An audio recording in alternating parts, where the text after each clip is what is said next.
Okay, hi everybody. I'm Amy, and I am here to talk to you all after a day of metadata and XML workflows about going back to the source. I want to talk to you about fiction, which I know is a little bit geeky in this room.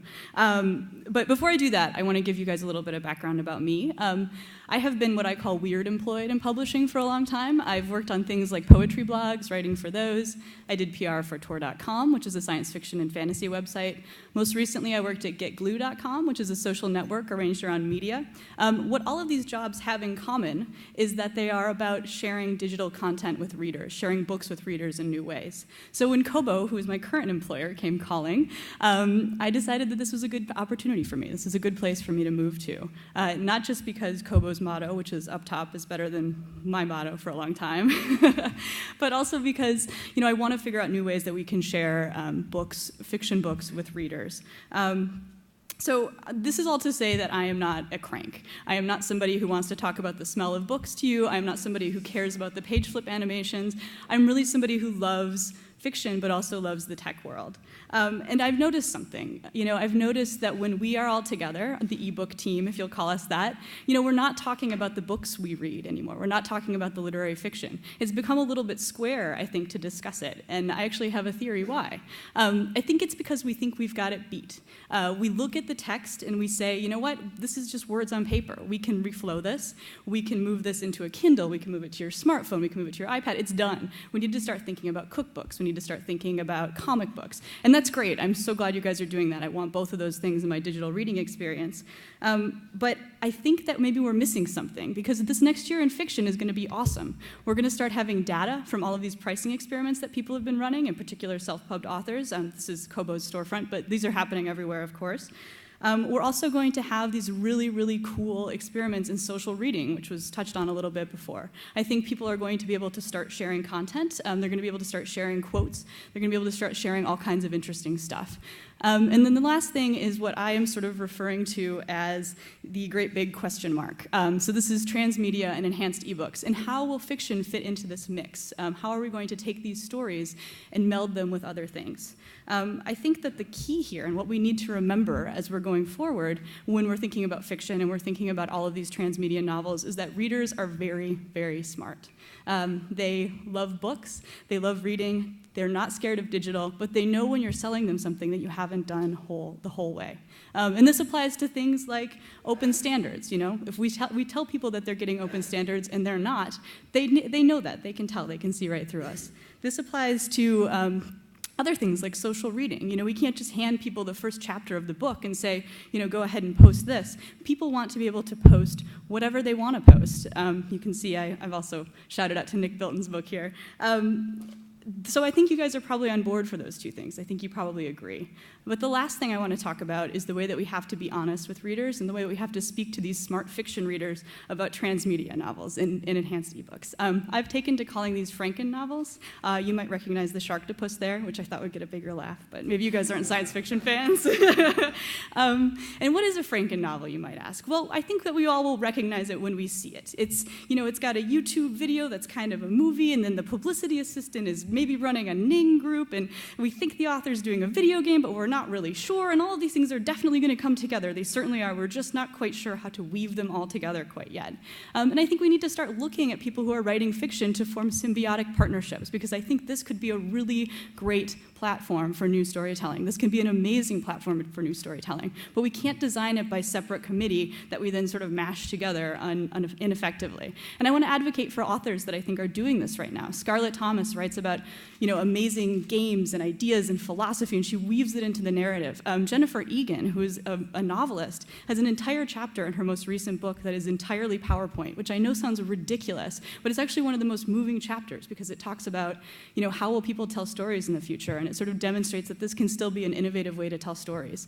And then Jeff Dyer, who is a UK novelist, has a whole book that is entirely about sampling. It's all about, there are actual quotes in there, torn from Hemingway and Camus and all kinds of stuff that is totally, maybe not fair use, but he's doing it anyway. It's like the girl talk of novels. So these are the people that I think we need to be looking to when we're thinking about how are we going to do enhanced fiction, how are we going to do transmedia. And I think once we start doing that, we're going to find some really, really great symbiotic partnerships that can move forward. So thank you very much.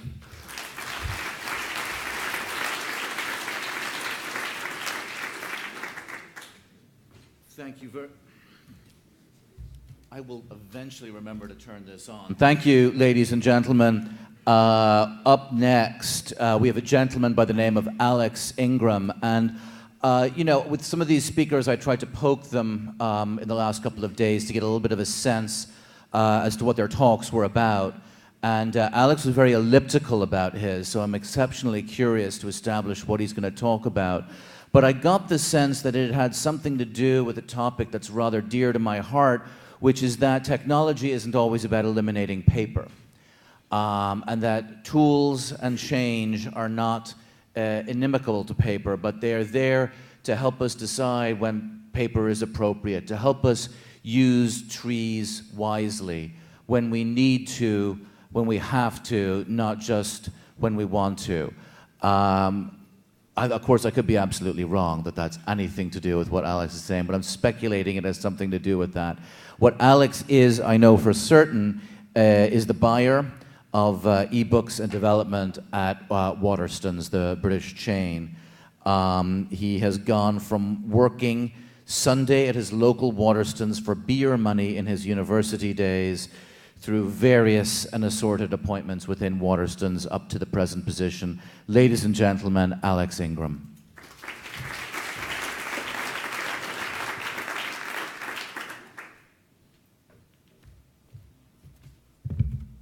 Right. I'm not going to talk about work. I'm going to talk about what I'm reading, which is great. Basically, this is dealing with the weird stuff, which means basically dealing with what I like. I'm kind of talking about what paper does well, but also the way in which it depends upon electronic media, which I think fits really well with what we've all talked about and seen today. So, as an example of the weird stuff, here's what I took on a reading holiday last year. Scarlett Thompson there, it's linked nicely. Basically, it's a bit of a wide range of reading, but there's no e-reader on that screen. And actually, I got to the point of packing and then went, oh, wait, I should take my e-reader. So right there, I had 4 books you can buy in both ebook and print, a proof that I couldn't get digitally, 3 out-of-print books I could not get digitally. So what was going on? I was concerned, wait a minute, I'm an ebook buyer. Why am I not reading digitally as much as I could? What's causing this? And I thought about it. Actually, there's weirder stuff in paper I like. There's comics. And these aren't going digitally that easily. These are things that I really treasure in physical form. And it set me thinking, what is so special and strange about this world of mini-comics? Now, these things are sold predominantly in fairs, on tables, by creators, direct to readers. There is no publisher. There is no retailer. This is not how we operate. So it's a bit strange to us. It's a bit different. At the same time, it is quite a bit like how a lot of us operate because they have to sell online as well. Those fairs are annual, most of them. They're all over the place. They've got to travel. They want to have somewhere that stakes their name, lets people come and purchase from them, and they have basically a normal standard web store. Now, these people, when they're publishing, they're starting on the web. They're starting with digital content available free.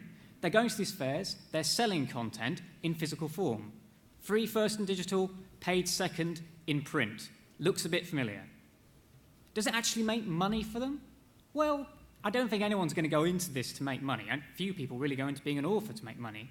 And also, there are a lot of costs. There's everything from pens to paper to Bristol boards to digital tablets to computers. So why are they doing it? Why are they bothering? Well, it's fun. It's expression. It's letting them talk about what they're doing, and I like reading it. It's giving them a reputation. It's letting them socialize, letting them do things. And basically, it's letting them be an author, letting them have an ability to be out there and be doing something.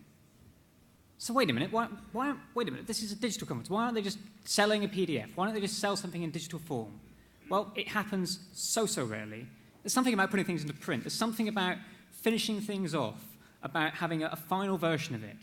There's also something about having different packages of it, of actually having the same content, both in, say, an omnibus and in an individual form, or in a pair, or in all kinds of different ways. There's weird merchandise. There's things that are produced just for fairs. There's hand-drawn covers. There's so many things that are just about print. And there's some really weird advantages to the fact they're doing it in print in this way. They're printing it themselves. They're going straight to printers. They're doing low print runs. The outlay isn't too much. They're basically governed by how much they can carry in a box. But at the same time, they've got to find a good printer. They've got to work out a good way of making that work. Hang on. Wait a minute. Am I just somebody who just really likes print? Am I just a fetishist? You know, am I just looking at the fact that I love print so much? Am I tied into it? What makes me value this stuff? What makes me care about this stuff? Well,